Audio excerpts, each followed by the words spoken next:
اعوذ باللہ من الشیطان الرجیم بسم اللہ الرحمن الرحیم رب اشرح لی صدری ویسر لی امری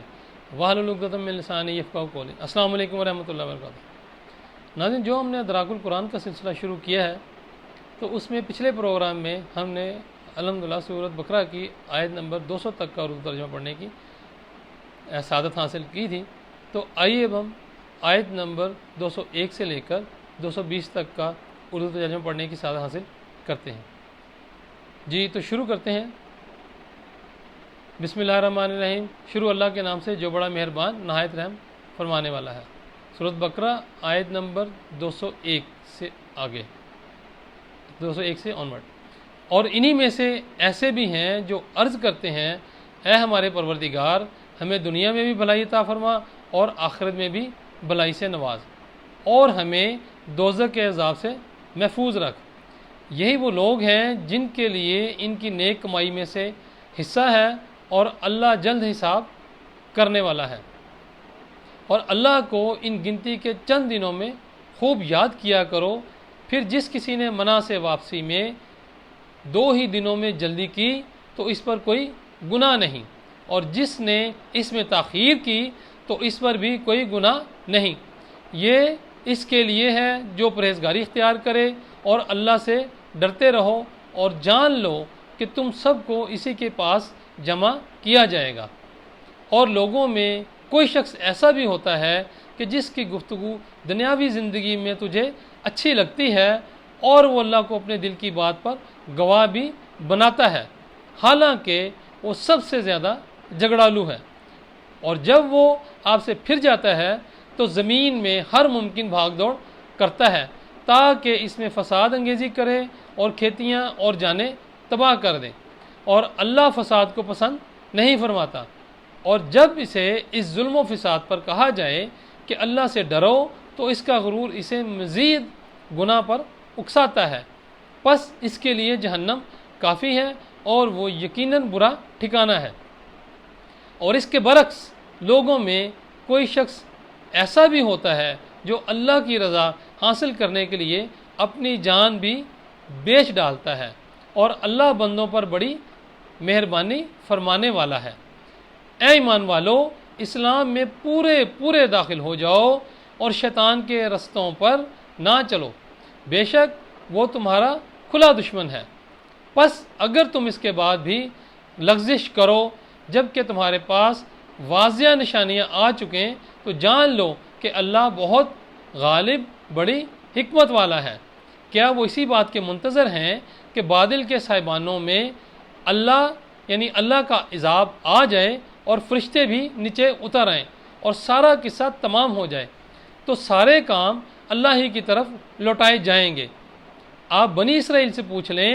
کہ ہم نے انہیں کتنی واضح نشانیاں عطا کی تھیں، اور جو شخص اللہ کی نعمت کو اپنے پاس آ جانے کے بعد بدل ڈالے تو بے شک اللہ سخت عذاب دینے والا ہے۔ کافروں کے لیے دنیا کی زندگی خوب آراستہ کر دی گئی ہے، اور وہ ایمان والوں سے تمسخر کرتے ہیں، اور جنہوں نے تقوی اختیار کیا وہ قیامت کے دن ان پر سربلند ہوں گے، اور اللہ جسے چاہتا ہے بے حساب نوازتا ہے۔ ابتدا میں سب لوگ ایک ہی دین پر جمع تھے، پھر جب ان میں اختلافات رونما ہو گئے تو اللہ نے بشارت دینے والے اور ڈر سنانے والے پیغمبروں کو بھیجا، اور ان کے ساتھ حق پر مبنی کتاب اتاری تاکہ وہ لوگوں میں ان امور کا فیصلہ کر دے جن میں وہ اختلاف کرنے لگے تھے۔ اور اس میں اختلاف بھی فقط انہی لوگوں نے کیا جنہیں وہ کتاب دی گئی تھی، باوجود اس کے کہ ان کے پاس واضح نشانیاں آ چکی تھیں، اور انہوں نے اختلاف بھی محض باہمی بغض و حسد کے باعث کیا۔ پھر اللہ نے ایمان والوں کو اپنے حکم سے وہ حق کی بات سمجھا دی جس میں وہ اختلاف کرتے تھے، اور اللہ جسے چاہتا ہے سیدھے رستے کی طرف ہدایت فرما دیتا ہے۔ کیا تم یہ گمان کرتے ہو کہ تم یوں ہی بلا آزمائش جنت میں داخل ہو جاؤ گے، حالانکہ تم پر تو ابھی ان لوگوں جیسی حالت ہی نہیں بیتی جو تم سے پہلے گزر چکے۔ انہیں تو طرح طرح کی سختیاں اور تکلیفیں پہنچی، اور انہیں اس طرح ہلا ڈالا گیا کہ اس قوم کے پیغمبر اور ان کے ایمان والے ساتھی بھی پکار اٹھے کہ اللہ کی مدد کب آئے گی، آگاہ ہو جاؤ کہ بے شک اللہ کی مدد قریب ہے۔ آپ سے پوچھتے ہیں کہ اللہ کی راہ میں کیا خرچ کریں، فرما دیں جس قدر بھی مال خرچ کرو درست ہے، مگر اس کے حقدار تمہارے ماں باپ ہیں اور قریبی رشتہ دار ہیں اور یتیم ہیں اور محتاج ہیں اور مسافر ہیں، اور جو نیکی بھی تم کرتے ہو بے شک اللہ اسے خوب جاننے والا ہے۔ فتنہ و فساد کی بیخ کنی اور قیام امن کے لیے دفاعی قتال تم پر فرض کر دیا گیا ہے، حالانکہ وہ تمہیں طبعاً ناگوار ہے، اور ممکن ہے تم کسی چیز کو ناپسند کرو اور وہ حقیقتاً تمہارے لیے بہتر ہو، اور یہ بھی ممکن ہے کہ تم کسی چیز کو پسند کرو اور وہ حقیقتاً تمہارے لیے بری ہو، اور اللہ خوب جانتا ہے اور تم نہیں جانتے۔ لوگ آپ سے حرمت والے مہینے میں جنگ کا حکم دریافت کرتے ہیں، فرما دیں اس میں جنگ بڑا گناہ ہے، اور اللہ کی راہ سے روکنا اور اسے کفر کرنا اور مسجد حرام خانہ کعبہ سے روکنا اور وہاں کے رہنے والوں کو وہاں سے نکالنا اللہ کے نزدیک اس سے بھی بڑا گناہ ہے، اور یہ فتنہ انگیزی قتل و خون سے بھی بڑھ کر ہے، اور یہ کافر تم سے ہمیشہ جنگ جاری رکھیں گے یہاں تک کہ تمہیں تمہارے دین سے پھیر دیں۔ اگر وہ اتنی طاقت پا سکیں اور تم میں سے جو شخص اپنے دین سے پھر جائے اور پھر وہ کافر ہی مرے تو ایسے لوگوں کے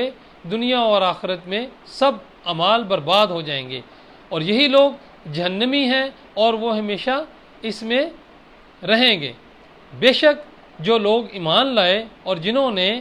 اللہ کے لیے وطن چھوڑا اور اللہ کی راہ میں جہاد کیا، یہی لوگ اللہ کی رحمت کے امیدوار ہیں، اور اللہ بڑا بخشنے والا مہربان ہے۔ آپ سے شراب اور جوئے کی نسبت سوال کرتے ہیں، فرما دیں ان دونوں میں بڑا گناہ ہے اور لوگوں کے لیے کچھ فوائد بھی ہیں، مگر ان دونوں کا گناہ ان کے نفع سے بڑھ کر ہے۔ اور آپ سے یہ بھی پوچھتے ہیں کہ کیا کچھ خرچ کریں، فرما دیں جو ضرورت سے زائد ہے خرچ کر دو۔ اسی طرح اللہ تمہارے لیے اپنے احکام کھول کر بیان فرماتا ہے تاکہ تم غور و فکر کرو، تمہارا غور و فکر دنیا اور آخرت دونوں کے معاملات میں رہے۔ اور آپ سے یتیموں کے بارے میں دریافت کرتے ہیں، فرما دیں ان کے معاملات کا سنوارنا بہتر ہے، اور اگر انہیں نفقہ و کاروبار میں اپنے ساتھ ملا لو تو وہ بھی تمہارے بھائی ہیں، اور اللہ خرابی کرنے والے کو بھلائی کرنے والے سے جدا پہچانتا ہے، اور اگر اللہ چاہتا تو تمہیں مشقت میں ڈال دیتا۔ بے شک اللہ بڑا غالب بڑی حکمت والا ہے، بے شک اللہ بڑا غالب بڑی حکمت والا ہے۔